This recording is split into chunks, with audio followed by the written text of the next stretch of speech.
new text messages that have come out is this disrespectful of types of allegations at issue here. Oh my God. Oh my God. How dare they challenge us because we made an SH claim. So therefore all of this must stop, Judge. We're a victim of SH, so all things must be, oh my God. Blake Lively's case started with the image of a victim fighting back against a calculated smear campaign. But as her deposition unfolded, that image began to crumble. Her admission that the only smear campaign she had personal knowledge of was redacted cast doubt on everything she initially claimed. A lawsuit that once relied on a dramatic narrative of coordinated attacks now seems built on uncertain ground, leaving more gaps than answers. Celebrity lawsuits like these reveal the slippery nature of public narratives. If anything, this case reminds us to approach these stories with more questions than assumptions. Who's really telling the truth? It's just the truth, and the reality is that had there been these horrible things, and had there been these horrible text messages, had there been this horrible information. Why would Justin's team leak this? Also, People magazine's never one of your people that you call out, Blake. Have you noticed that? You never call them out, even though they were the one we all saw say this first. But you don't call them out, do you? Why? I would argue there's enough evidence to prove that maybe you're the one who leaked it to make Justin's team look bad. It goes both ways. You clearly leaked to TMZ my subpoena information. You had it first. You had it before anybody else. How would Justin's team have known that? When the text leaked, one name was at the center of it all: Blake Lively. A message from an editor named Henry Grace dropped the bombshell, stating, "That's going to end up being a Blake call." Fans couldn't believe it. This wasn't just any creative suggestion either. It was about a crucial scene involving young Lily, a moment that had nothing to do with Blake's character on screen. The idea that an actress could exercise this kind of control on a project quickly stirred up outrage. Not just from those invested in the movie, but from loyal fans of the book who saw this as a betrayal of the story's core. The book, as many know, is a deeply emotional story about overcoming trauma and reclaiming healing, one that readers hold close to their hearts. It's the kind of story that demands authenticity when adapted for the screen. So, when the messages revealed Blake's alleged sway over a pivotal scene, fans had a collective reaction. Why was she making decisions about a part of the film she wasn't even in? Some immediately speculated this was about power, Lively leveraging her Hollywood stature to shape the film's creative path. Others saw it as a problematic overstep, arguing that an actor's job is to bring a character to life, not overhaul an entire project's direction. Think about it. In most productions, actors, no matter how big their name, rarely step that far into the territory of directors, editors, or screenwriters. So what makes this different? Well, if the texts are to be believed, Blake wasn't just acting as Lily. She was dictating how even Lily's backstory should unfold. At its core, the complaint isn't simply about micromanagement, but about disrupting the essence of the story itself. For fans of It Ends With Us, the story's power comes from its rawness, its ability to navigate sensitive themes without losing authenticity.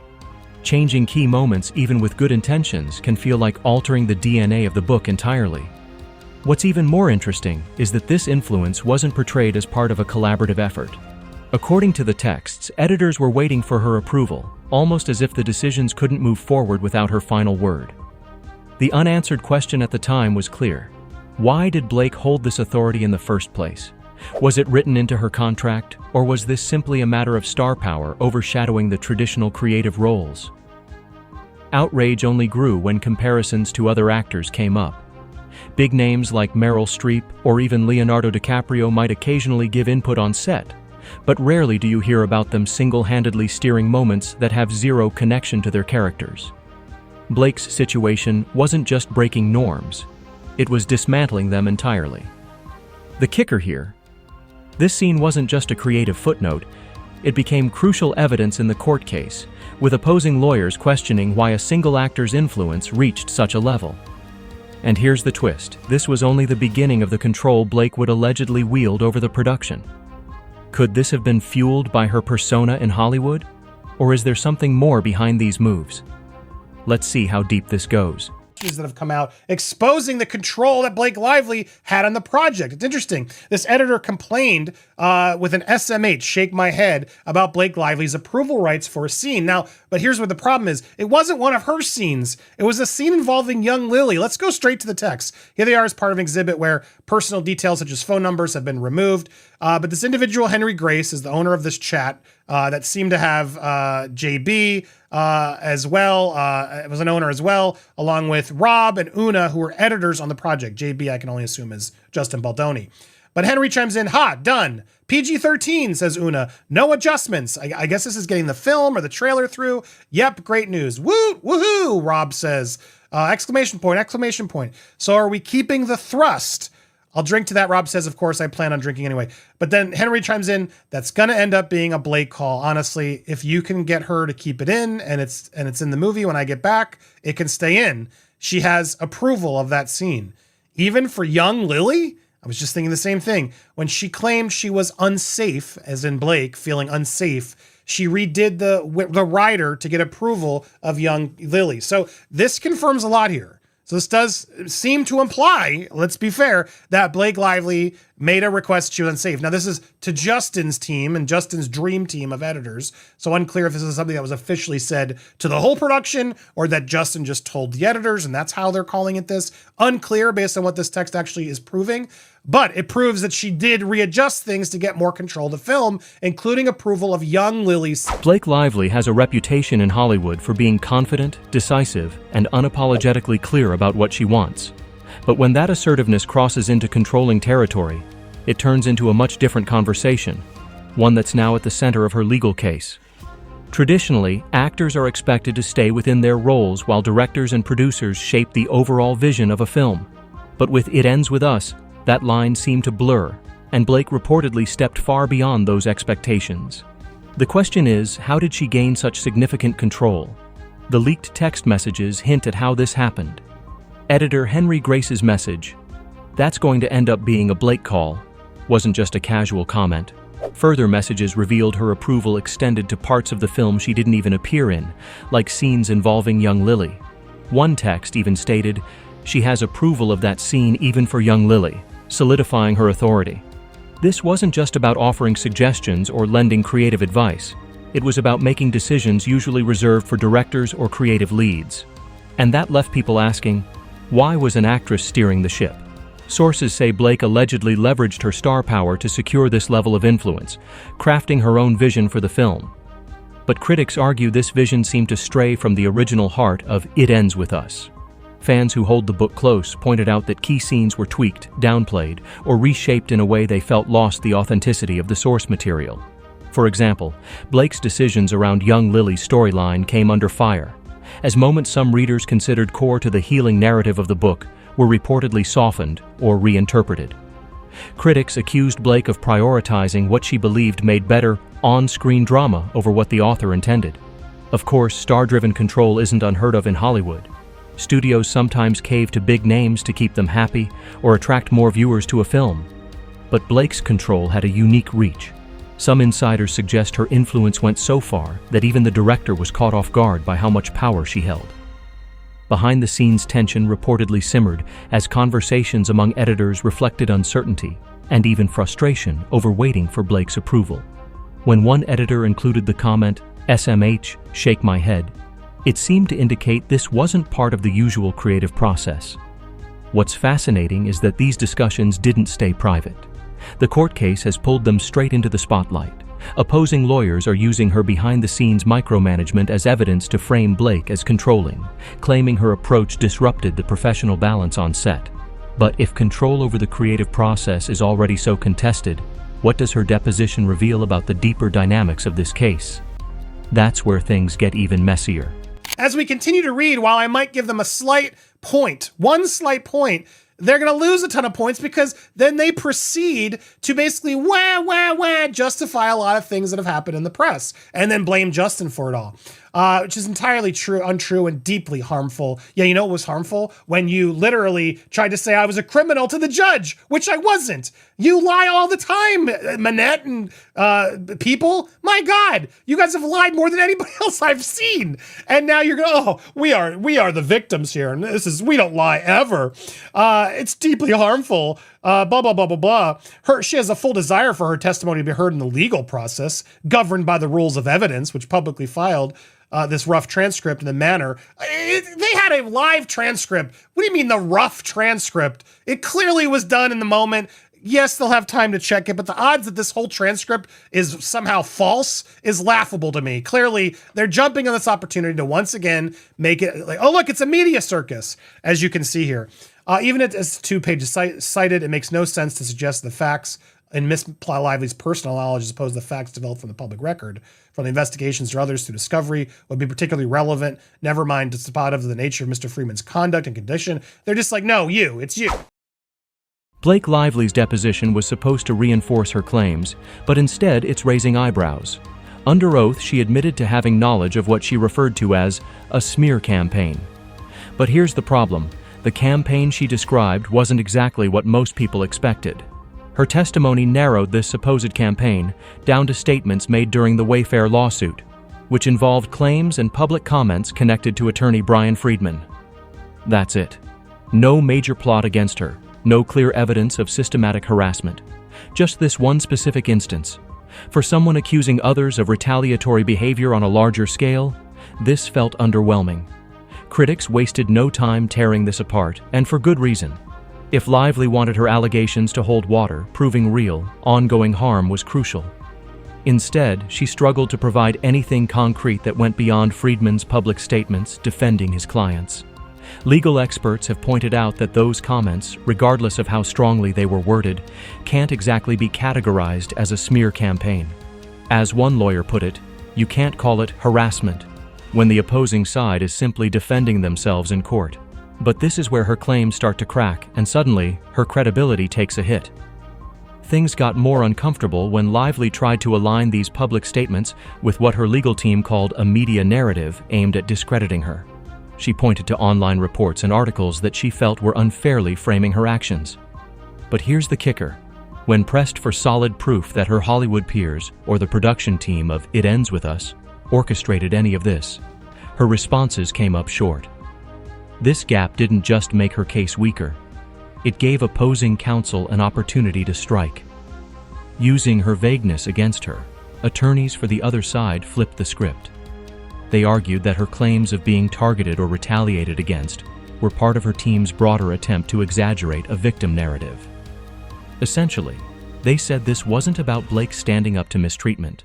It was about creating a public display to control how the world perceives her. And in doing so, they connected it to her alleged micromanagement on set. Remember those issues about her control over scenes involving young Lily? Opposing counsel claimed this was just another example of Blake wielding her influence to shape everything, on-screen and off-screen, to her own liking. The reaction to her testimony wasn't exactly kind. Some called her brave for speaking out, believing her claims reflected deeper problems in the industry. But others weren't buying it, with accusations of hypocrisy flying across social media. How can someone claim to be a victim of retaliation while at the same time holding unprecedented power on a production? The inconsistencies were glaring. What makes this deposition even more explosive is how it ties her on-set behavior to the courtroom.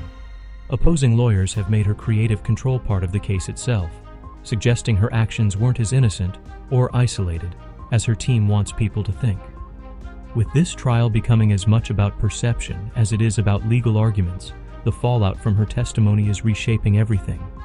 And we're just getting to the part where the stakes rise even higher, when the influence of public opinion becomes the real Find the uncertified battlefield. rough draft transcript where it serves no legitimate litigious purpose. Why don't you let the judge be the deem of that? Is this disrespectful of types of allegations at issue here? Oh my God. Oh my God. How dare they challenge us because we made an SH claim. So therefore all of this must stop, Judge. We're a victim of SH. So all things must be, oh my God. I can't stand this woman. It harms harassment and retaliation victims. No, it doesn't. No, it's harmed no one. It's redacted. The whole thing was redacted. You didn't have anything. Why? They make everything out of nothing.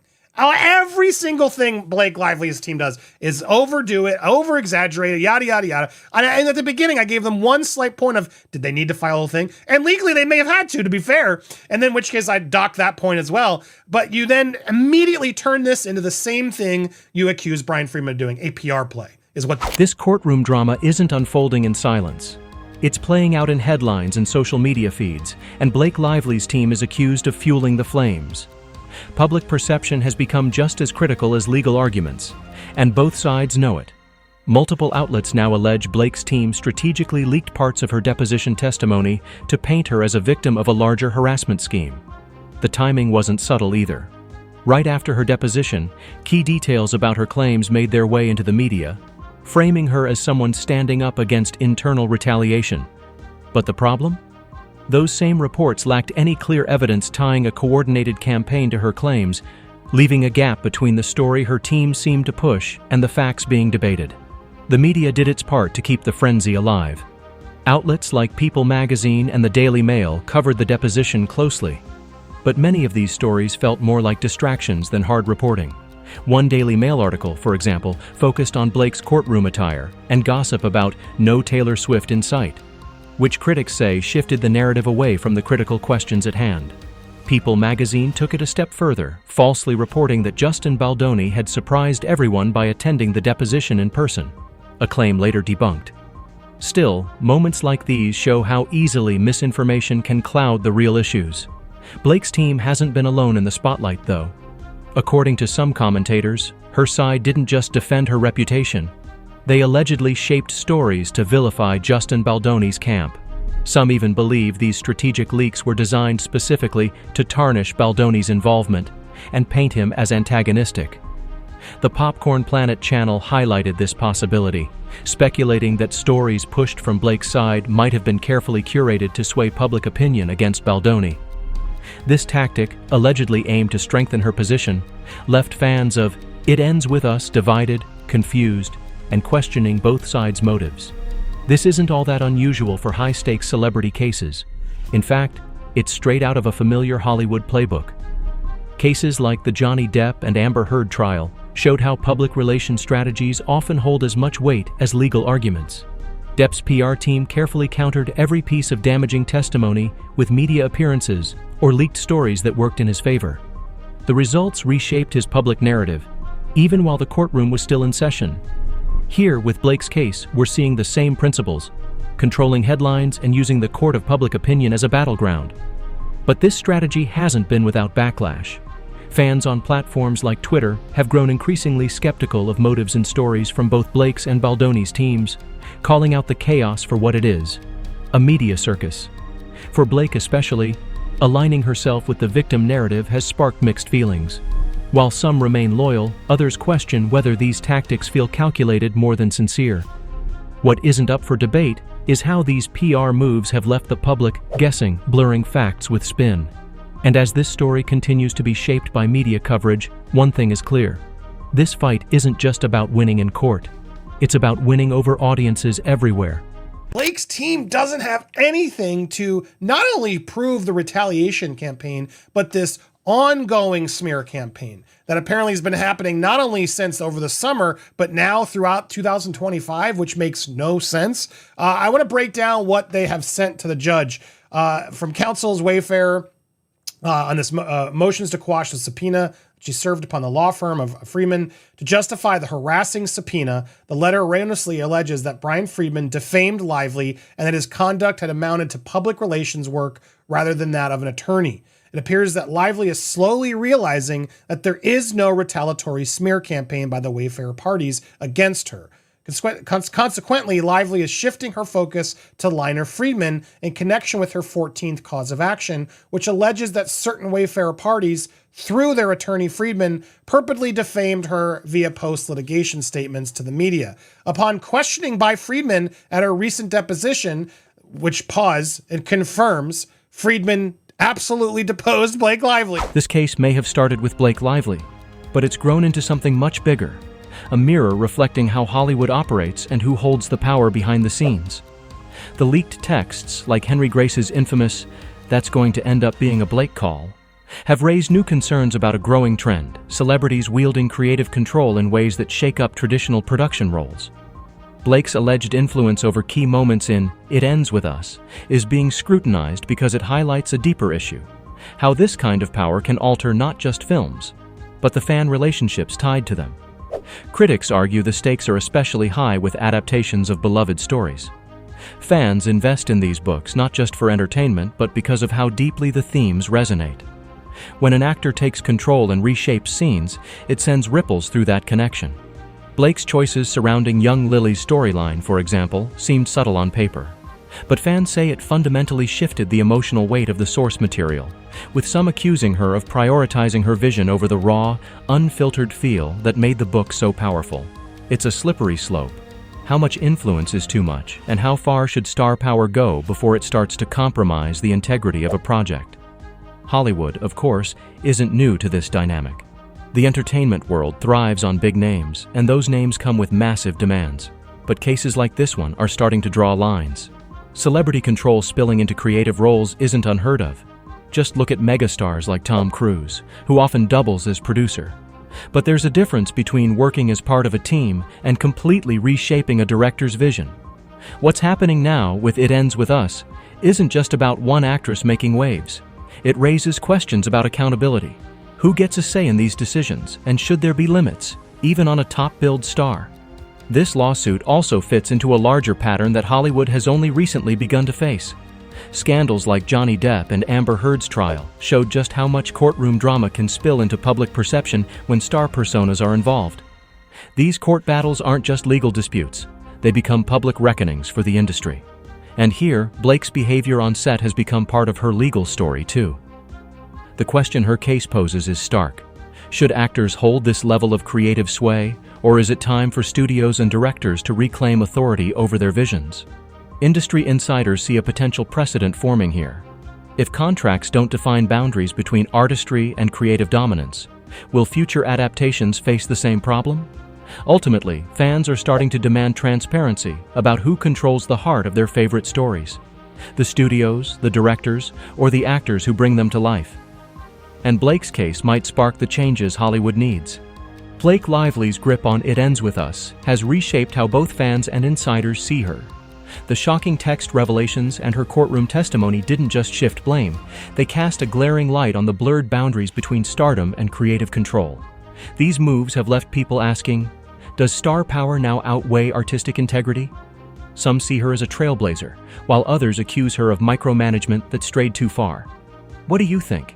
Should stars hold this level of creative influence? Let us know in the comments, and stay tuned. This lawsuit isn't just about Blake. It's rewriting Hollywood's playbook.